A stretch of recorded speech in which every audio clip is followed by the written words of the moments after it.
empty and broken, I came back to him, a vessel unworthy, so scarred with sin. But he did not despair, he started over again. And I bless the day he didn't throw the clay away. Over and over, he molds me and makes me into his likeness. He fashions the clay, a vessel of honor I am today. All because Jesus didn't throw the clay away. He is the potter, and I am the clay, molded in his image. He wants me to stay. When I stumble and fall, and my vessel breaks, he just picks up the pieces. He doesn't throw the clay away. Over and over, he molds me and makes me into his likeness. He fashions the clay, a vessel of honor I am today. All because Jesus didn't throw the clay away. A vessel of honor I am today. All because Jesus didn't throw the clay away.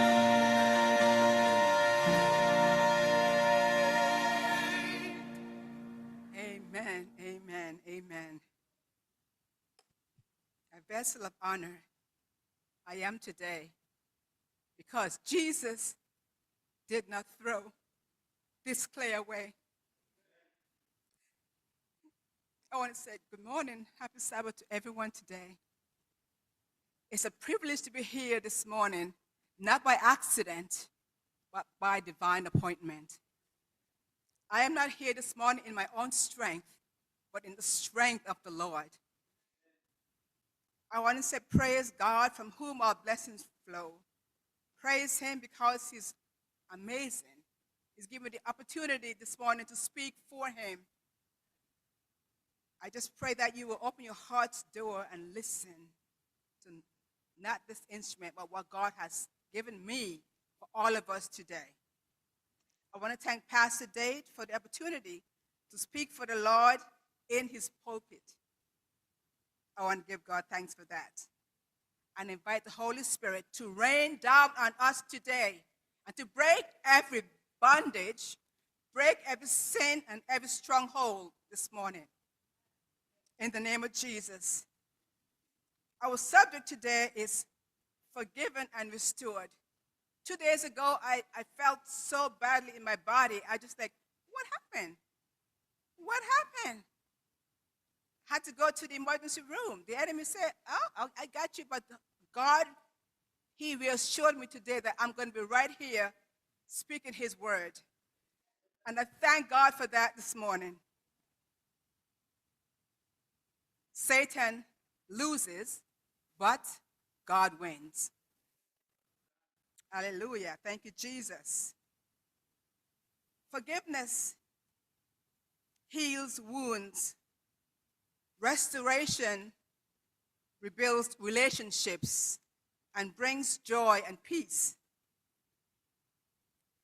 I'm going to start with a funny story before the message. There was once in a small town, a postman named George. George had a habit of mixing up the letters, often delivering them to the wrong addresses. One day, this same George mistakenly delivered a love letter from a local baker named Alice, intended for her fiancé. It was sent to the town's grumpiest resident, Mr. Grimes. Mr. Grimes, known for his sharp tongue and sour disposition, read the letter and was deeply moved by the words of love and forgiveness. Believing the letter was meant for him, he began to soften, be nice and kind. Alice, however, was in a panic, thinking her letter was lost forever. When the mix-up was discovered, Alice was horrified. But Mr. Grimes approached her with tears in his eyes, thanking her for reminding him of the power of love and forgiveness. He returned the letter and apologized to the entire town for his grumpy behavior and sought to make amends. Alice, seeing the transformation in Mr. Grimes, forgave George for mixing up the letter. The entire town witnessed a beautiful act of healing and restoration. Amen. Praise the Lord. In the end, the postman, his mistake led the grumpiest man in town to find a path to forgiveness, restoration, and love. It's a reminder that sometimes our errors can help other individuals as well to heal and restore. Let us pray. Dear Heavenly Father, thank you for the opportunity to present your word today to your people.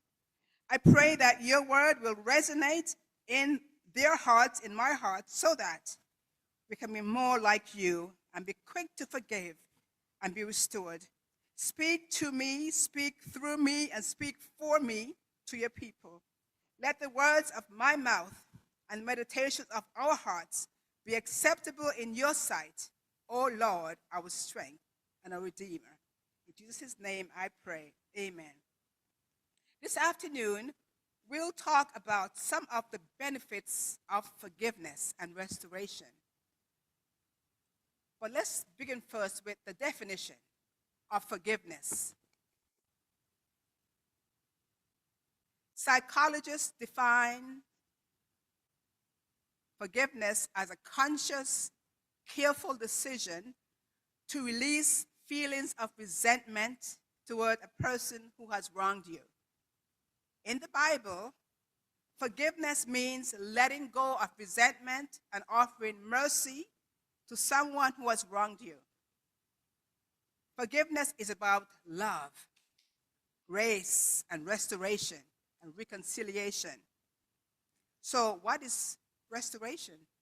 Restoration is the act of returning something to its original conditional state, even something better.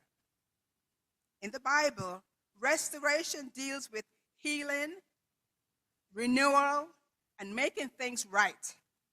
It's fixing the wrong and making it even better.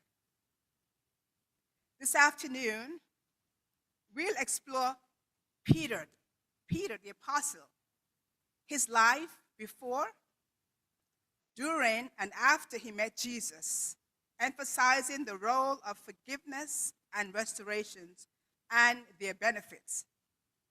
Number one, Simon Peter's life before Jesus Christ. Listen closely. Simon, later called Peter, was born in the town of Bethsaida around AD 1 BC and died by crucifixion upside down around AD 67. So he died around age 68. Simon, a fisherman, along with his brother Andrew, led a simple, rugged life in the Sea of Galilee. He was hardworking, impulsive, straightforward. He dealt daily with the challenges of his trade. Fishermen in those days, maybe right now, I don't know, but now too, they were bad-tempered, unkept, and used vulgar language. They were strong and rugged. Simon, he fits that same mold perfectly. However, everything changed when Jesus called this same Simon to follow him as his disciple. He left his fishing career behind and followed Jesus. Matthew 14, verses 18 to 22,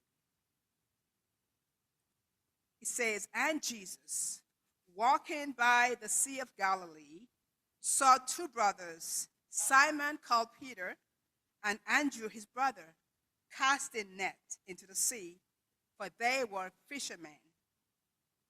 Then he said to them, 'Come, follow me. I will make you fishers of men.' They immediately followed Jesus. They left their net and followed Jesus. No questions asked. Number 2, Peter's life during Christ's ministry here on earth. When Jesus saw Peter, or Simon, the same fisherman we talked about, he saw within this crude, uncouth fisherman the potential of becoming a warrior, an ambassador for Jesus Christ. He called him Petra, the rock or the stone on which he will build his church, and the gates of hell will what? Not prevail against God's church. Matthew 16, verse 18. Peter left everything I said before to follow Jesus and was deeply committed to spreading the gospel. Despite his impulsiveness, Peter had a deep, abiding faith in Jesus Christ. Peter's journey as a disciple of Jesus was dramatic and inspiring. Jesus called him to be a fisher of men and was renamed Peter, again the rock. Peter, the same Peter, the fisherman, was rough and rough and uncouth. He saw Jesus Christ turning water into wine. John 2, 1 to 11. That was Jesus' first miracle in Cana. And then this same Peter, he witnessed the healing of many sick individuals. Even his mother-in-law had a bad, horrible fever, and he saw that Jesus Christ just spoke, and then she was healed. And many, many, many other healings that this Peter witnessed. Peter also saw Jesus Christ. He fed 5,000 men plus women and children. That's about like 10,000 plus. With what? How many? 2 loaves of bread, the 5 loaves of bread and 2 fish. And Peter saw all that. And also he saw God did another miracle, feeding 4,000 men plus their children and families.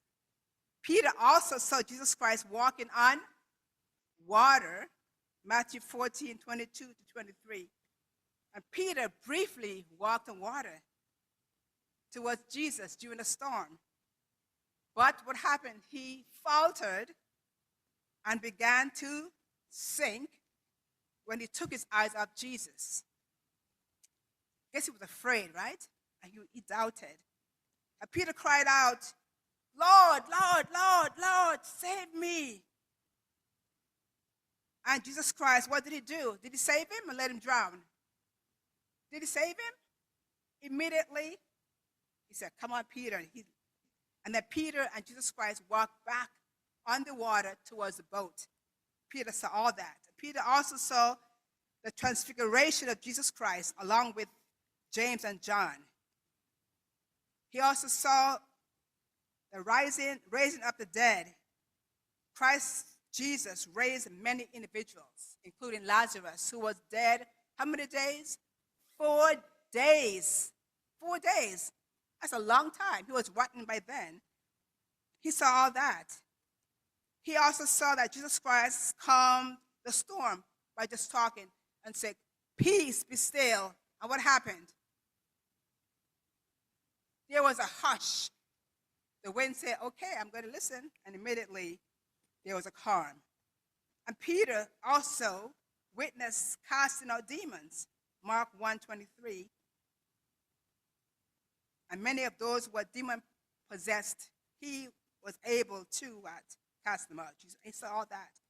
And Peter also saw Jesus Christ, the risen Savior, after his resurrection for 40 days. So he knew about Jesus Christ. And he even witnessed the large catch of fish, 153 fish. And the net did not break.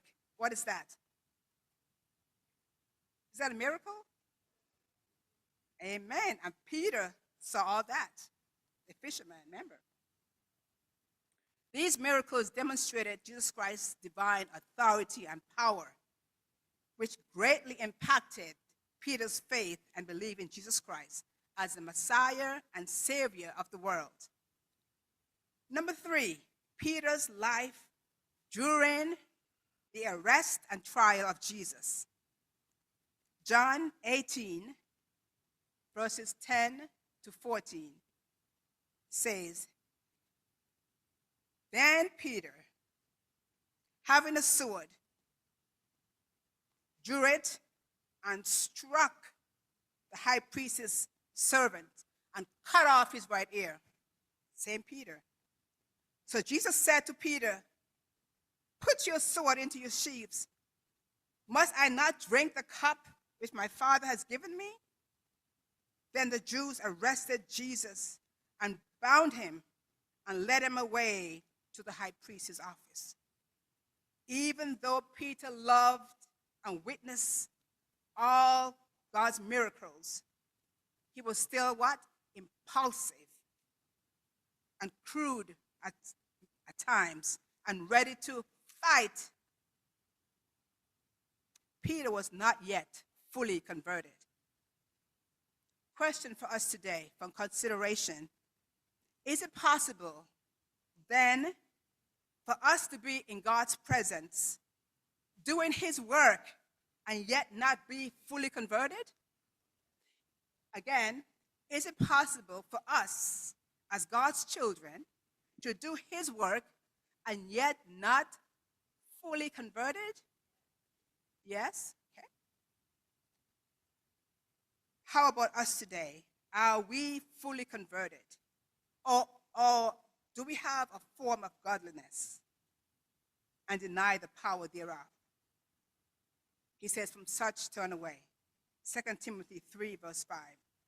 We therefore need to be aware of the appearance of godliness, or sheep in wolves' clothing. They come to what? Destroy the flock. God says not to associate with them because of their chronic unforgiveness and sinful behaviors. 2 Timothy 3, 1-5 states, such people will be lovers of themselves, lovers of money, boastful, proud, arrogant, abusive, disobedient to their parents, ungrateful, unholy, having a form of godliness. He said, from such turn away. Do not associate with them. They are wolves in sheep's clothing. We, as God's children, may put on an outward show of holiness, maybe to impress others, but God knows our hearts. He wants to save forgive, and restore us. Jesus Christ, the Son of God, associated with Judas, his betrayer. Even though he knew his devious behavior, he was a liar, he was a thief, he was a no good, even though he was part of the ministry of Jesus Christ. Jesus Christ was willing to forgive and restore Judas had he genuinely repented. But he did not. He just hung himself. Let's go back to Peter, the disciple, a member of the inner circle with James and John, one of Jesus' closest friends. He had not yet been fully converted. Peter was swift to speak, slow to hear. Let us think before we speak. James 1:19-20 says, "So then, my beloved brethren, let every man be swift to hear, slow to speak, slow to wrath or anger, for the wrath of man does not produce the righteousness of God." Peter, fisherman, was always ready to speak, and he swore, he said, "I will never deny my Lord." But what happened? He even used foul language to prove his point. "I don't know this man. What are you talking about?" Back to his old fisherman self. Oh, help us, Jesus. Help us, Jesus, today. Christ Jesus predicted Peter's denial in Luke 22, verse 32. And it says, God says, "But I have prayed for you that your faith should not fail. And when you are converted, strengthen the brethren." So he was actually what? Preaching and not fully converted. Help us, Jesus. Help me, Lord. Despite Peter's denial, Jesus reassured him that his faith would be restored. Isn't it amazing? Isn't it love? God's love. After denying Jesus 3 times, Peter wept bitterly and genuinely repented. His true conversion marked a turning point in his life. Once restored, Peter was tasked with the strengthening of his fellow disciples, leading and supporting them. This highlights the powerful message of forgiveness, redemption, restoration, and the duty to what? Uplift others after receiving or experiencing grace. Help others in the process. Peter repented and God forgave him and restored him completely. Question for us to consider. How many of us this morning have experienced God's forgiveness and restoration after repenting of our weakness? How many of us have done that? I have done that. How did you feel? Were you happy and joyous when you did that? Yes, okay. On the flip side, holding onto a grudge and refusing to forgive those who hurt us will cause harm in every area of our lives. Every area of our lives. Problems associated with unforgiveness. We have emotional turmoil. Holding on to grudges can lead to persistent feelings of anger, resentment, and bitterness. It's a heavy load to carry when you're unforgiving. You walk with your back like this, turned, there's no joy. Another problem of unforgiveness is stress and anxiety, restlessness, unable to sleep at night, up all day. Another issue or problem with unforgiveness, health issues. It also raises your blood pressure. It weakens your immune system, cause heart problems, and certain types of cancer. Certain types of cancer. True fact. Unforgiveness can cause strained relationships, create barriers between you and others, and leading to loneliness and isolation. It also can cause stunted personal growth, and if you're stuck in the past, prevents you from moving forward and growing as a person. And lastly, unforgiveness can cause spiritual disconnection. It creates a sense of distance between you and your faith and your God and our loved ones, making it harder for us to find peace and joy in Jesus Christ. In short, unforgiveness is like carrying a what? A heavy load. A heavy load. So let's choose to forgive and enjoy the benefits. Amen. Amen. Here's a quote about forgiveness and restoration. Jesus says, if you don't let go of resentment and refuse to forgive others, you are robbing yourself of your heavenly Father's forgiveness. Matthew 16, verse 6. Jesus says again, if you and I don't let go of resentment and refuse to forgive others, we are robbing ourselves of our Heavenly Father's forgiveness. Therefore, let us choose to forgive and to do good. Forgiveness is freedom to enjoy life abundantly. Here are some benefits of forgiveness and restoration. They include, number one, emotional freedom. Letting go of grudges and anger liberates you from emotional burdens. Health benefits. It lowers stress, reduces blood pressure problems. Also, it boosts your immune system. And also, it helps you to be strong and vibrant and ready to run the race. Gives you stronger relationships, foster trust and deeper connections, and also gives you inner peace and joy. It fosters personal growth. It opens door to personal reflection and growth. And lastly, spiritual renewal. Forgiveness and restoration, aligned with spiritual teaching, will give us joy, peace, and happiness and love. Another quote, God is a God of restoration. When we place our broken pieces of our lives in the hands of Jesus Christ, He restores us to a beauty that far outshines the former.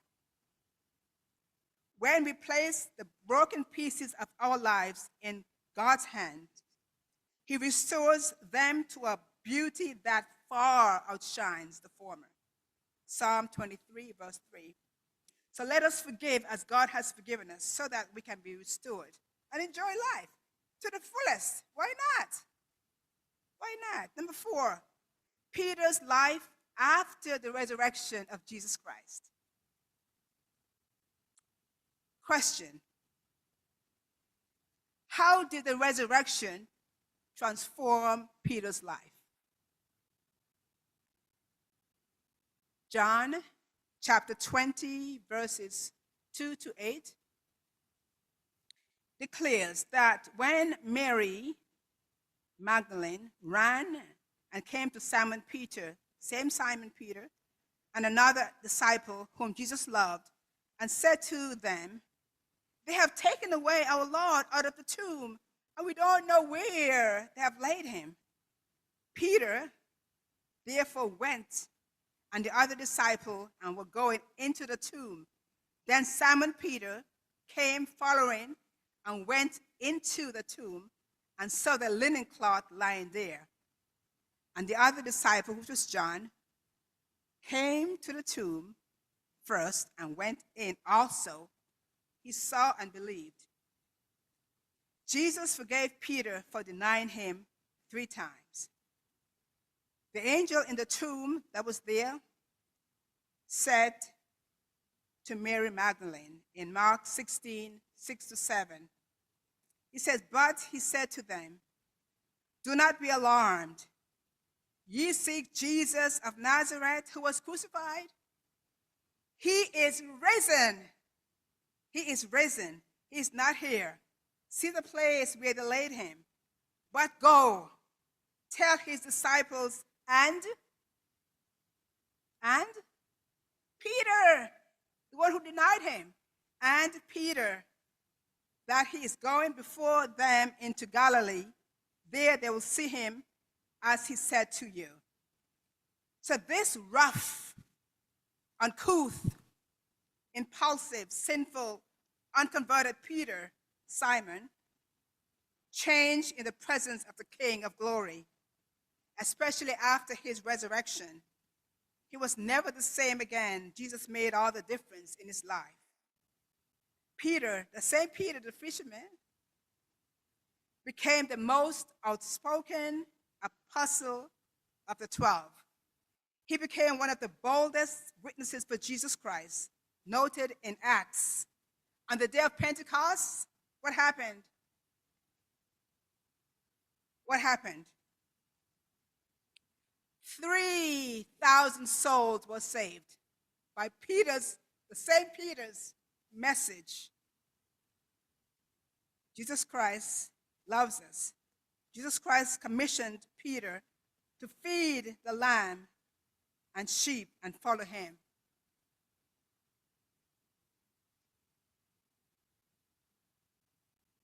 John 21:15-19 talks about Jesus Christ restoring Peter.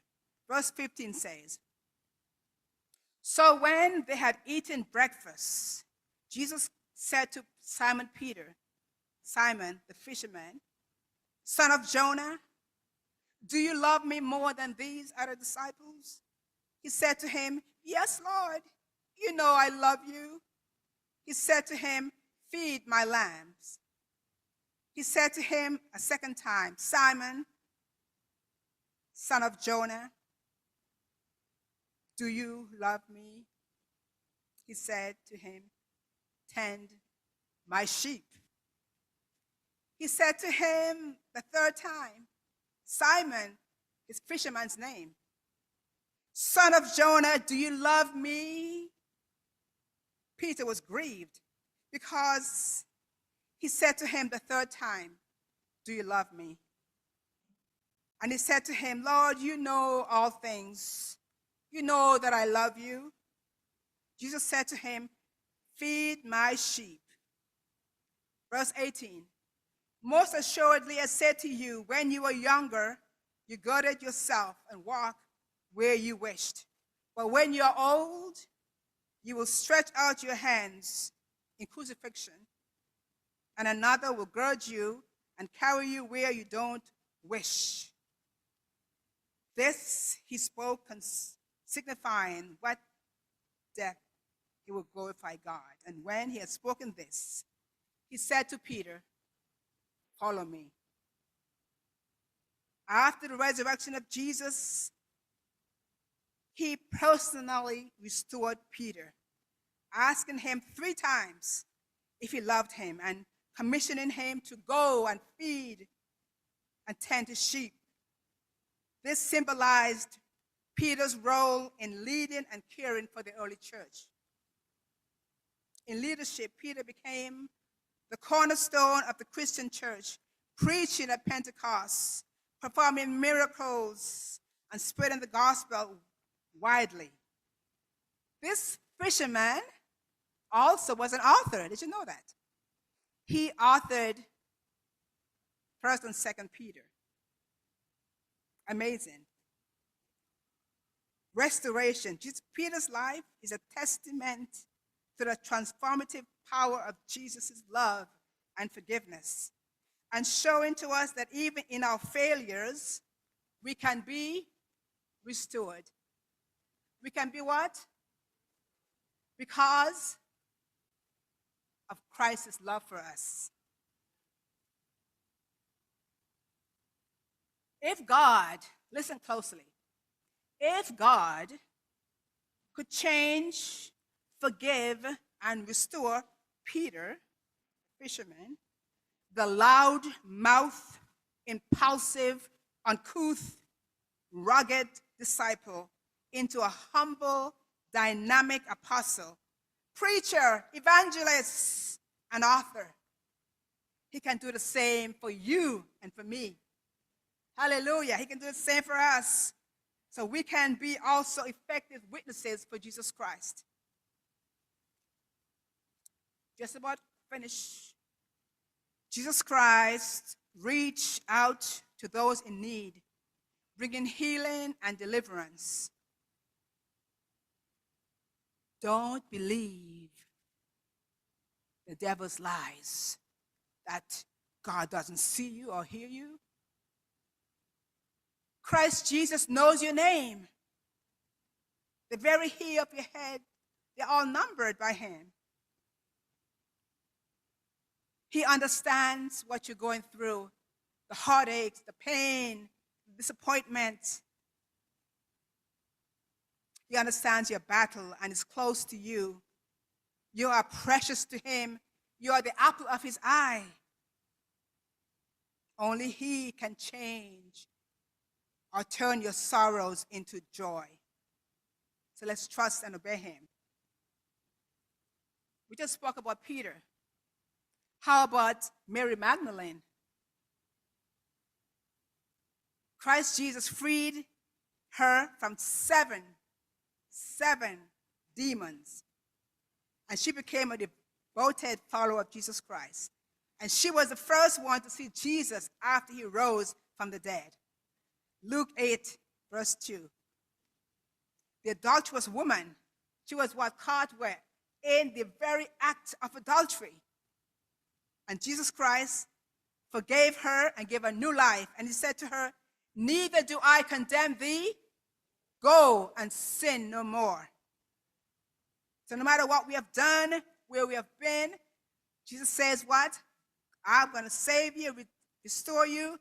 Go and sin no more. Paul, formerly called Saul, was once a fierce persecutor of Christians. Paul was forgiven and transformed by Jesus Christ on the road to Damascus, an important figure in spreading the gospel of Jesus Christ. Acts 9, 1-19. David, my friend, I love David, I don't know why. David was, he was a shepherd boy, became king of Israel. He experienced immense guilt and brokenness after he committed adultery with Bathsheba and murdered her husband. However, he sincerely repented, like Peter did, with a broken and contrite heart. In Psalm 51, he cried, "Create in me, O Lord, a clean heart, and renew a right spirit within me. Restore to me the joy of thy salvation. A broken and a contrite heart you will not despise." God heard David's prayers, forgave him, and restored him to wholeness. Like David and the others, we too are broken and need God's healing. By coming to Jesus Christ with a humble and repentant spirit, we can experience the freedom and deliverance that forgiveness brings. If you struggle to forgive, run to Jesus for help and healing. God is the God of endless chances and is always ready to restore us to wholeness and give us a bright future. My brothers, my sisters, I don't know where you've been and what you have done, But I tell you one thing, God knows. He is willing to meet you where you are today. You may be struggling with the lust of the flesh and just can't seem to kick the habit. Jesus knows that. He's willing to help you today. Galatians 5:16 says, walk in the Spirit, and you will not fulfill the lust of the flesh. You and I are not beyond the reach of God's love and mercy. We are not. Question again for us to reflect on. Are you broken without and within? Jesus wants to heal your brokenness. The Lord is close to the brokenhearted and save those who are crushed in spirit. Psalm 34 verse 8, and he says also, he heals the brokenhearted and he binds up their wounds. Psalm 147 verse 3. Have you ever broken a fingernail, a toenail, an arm, a leg, or a tooth? How about a broken heart, a broken relationship, a broken marriage, shattered dreams? God can completely restore and heal all the broken pieces of our lives and make us brand new again, like he did Peter and Dave and all the other guys. To find yourself, if you find yourself down and despondent, look to Jesus. He will not condemn or shame you. He will forgive and restore you and give you a brand new start. He will encourage you to get up, don't stay there, and move forward. He will remind you to be strong in him, in the power of his might. He will mend your broken lives and put you back together again.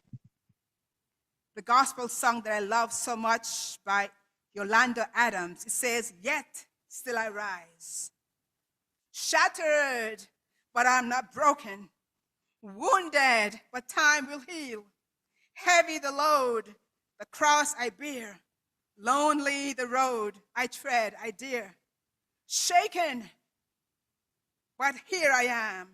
I stand weary, still I press on. Long are the nights, the tears I cry. Dark are the days and no sun in the sky. Still I rise, never to give up, never to give in against all odds. Yet still I rise above the clouds.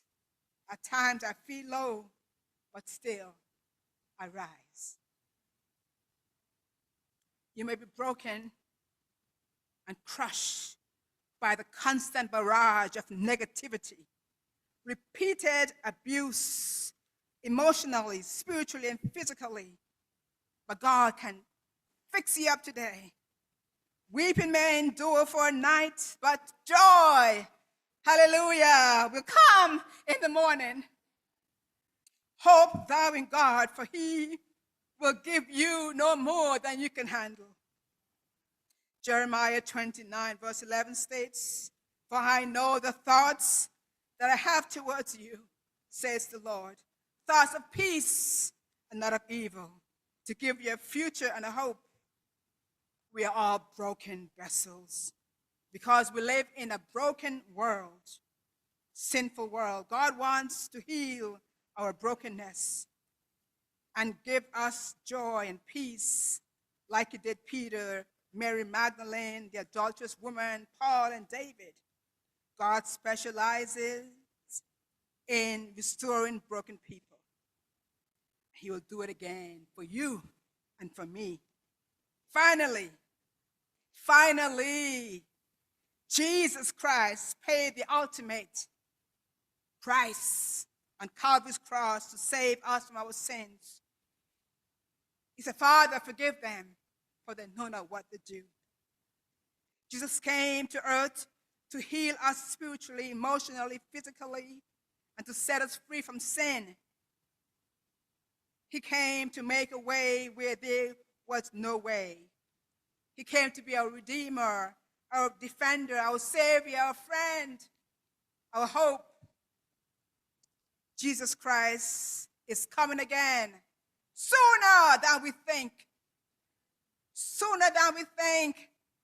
Let us be ready and stay ready, because heaven is a glorious place, full of glory and grace, where there will be no more sorrow, no pain, no more crying, no more sickness, no more death, only eternal life, full of glory, full of joy, full of peace forever.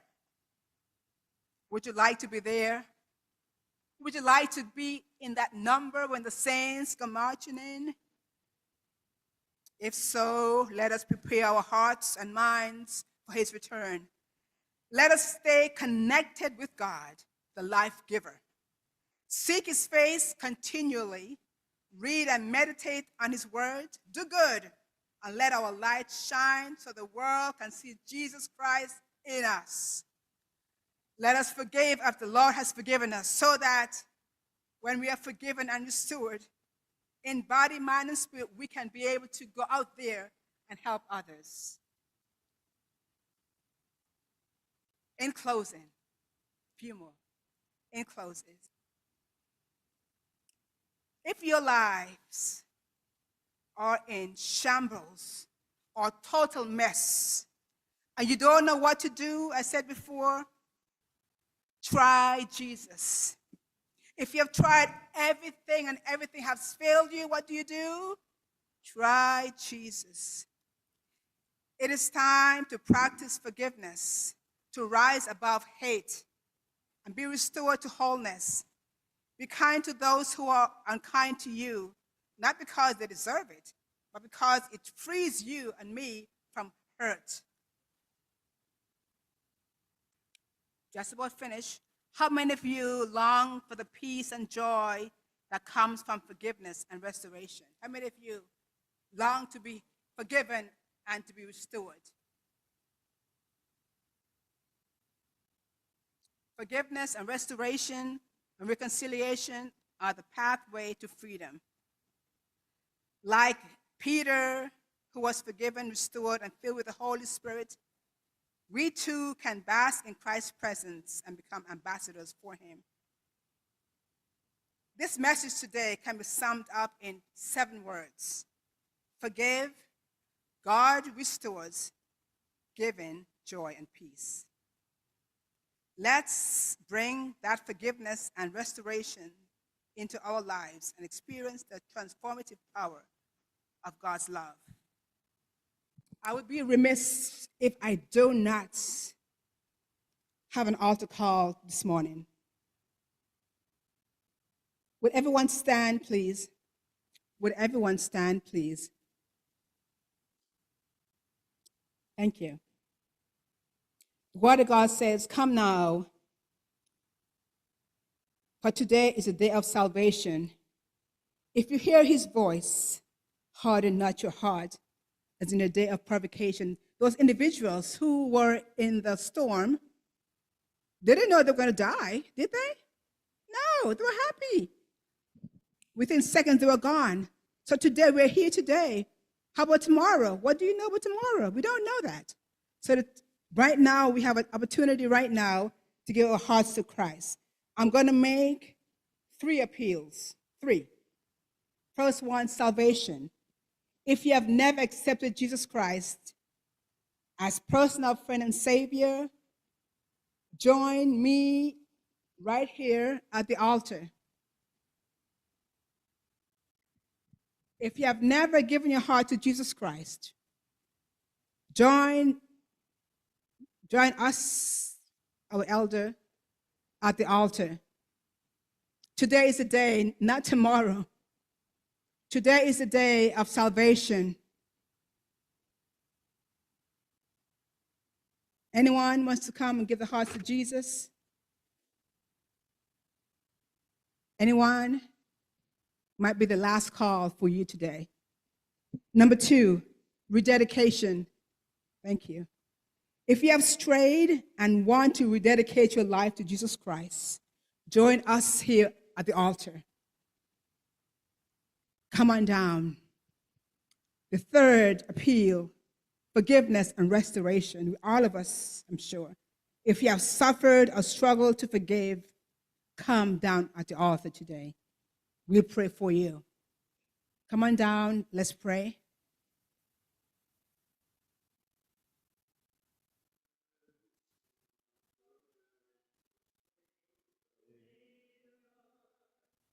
Hear my humble cry. Light on others thou art calling. Do not pass me by. Come on down, come on down. Savior, Savior, hear my humble cry. While another thou art calling, do not pass me by. Time is at the essence. Time is at the essence.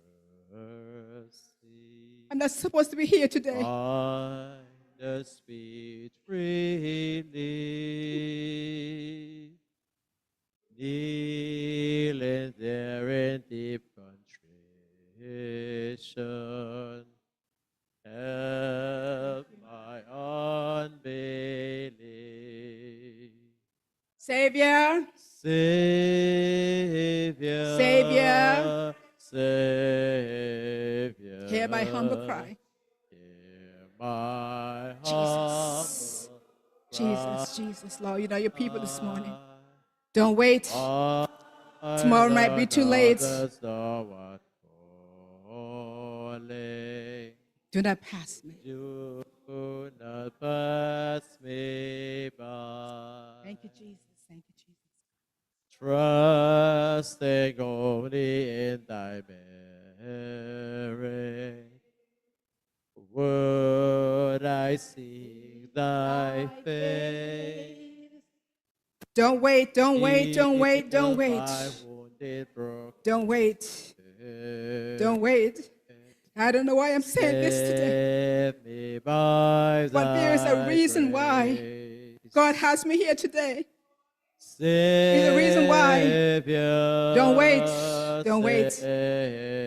You can't say, I didn't hear that.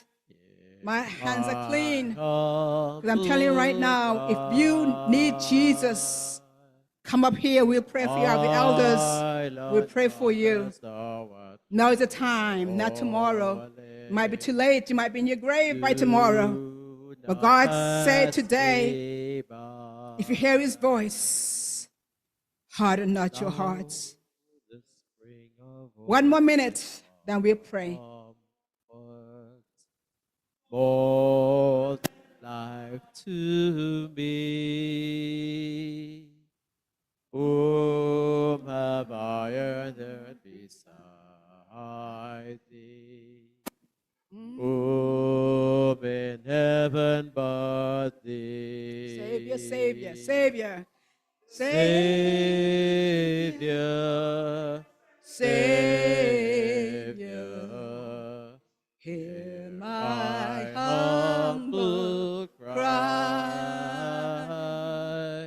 While another thou art calling. Oh, do not pass me. Do not pass me by. There's somebody here this morning. There's somebody here this morning that needs to come right here and surrender their lives to God. God is saying today is a day. Tomorrow might be too late.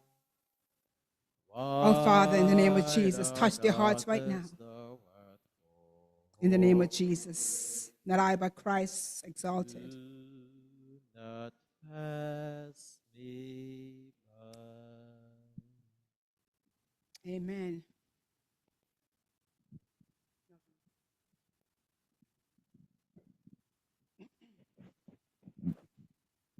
you so much, Elder, for reminding us that now is the day of salvation. What's the sense in spending our entire lives climbing the ladder of success? And at the end, we realize that the ladder is against the wrong wall. We can't climb back down. So now is the day of salvation. Let us pray. Father, we thank you that your Holy Spirit has been moving up and down the pews this morning. We thank you for the grace of God. We thank you for your forgiveness. We thank you, Lord, that even though we might be experiencing some kind of despair or hopelessness, that in you we can find hope. We can find salvation. Our intellect, no matter how it is, no matter how well educated we are, we cannot live independent of you. So, Lord, we thank you that despite the devil wanted to kill us in our sleep last night, you decided to wake us up, to give us another day, another opportunity to say yes to you. Lord, you know all hearts. Search and plead, O Father, that today we will yield and yield everything to you, because there is no halfway with you. You want total submission so that you can take care of all our needs. Help us to trust you. Help us to realize that anything else outside of you is only temporary and will be destroyed one day. But in you, it is eternal. Help us, Lord, we might be weak this morning, but help us to choose that eternal arm of Jesus Christ, so that on that day, when you shall return, when there's no more chance of saying, I plead, too late then, that we will be found obedient to your word, that we are fallen in love with Jesus, and we have been keeping his commandment to love God and to love our fellow men. Bless us, I pray, this afternoon. And for those who might be contemplating accepting you, help you, Lord, that you will send that your Holy Spirit to seal that decision in their hearts. And whenever they are ready to be baptized, they can approach an elder, they can approach someone and say, I am ready to be baptized. Bless us, I pray. Give us an afternoon's blessing. Bless the food that we're about to partake of. As we ask in Jesus' precious name, amen and amen. You may be seated.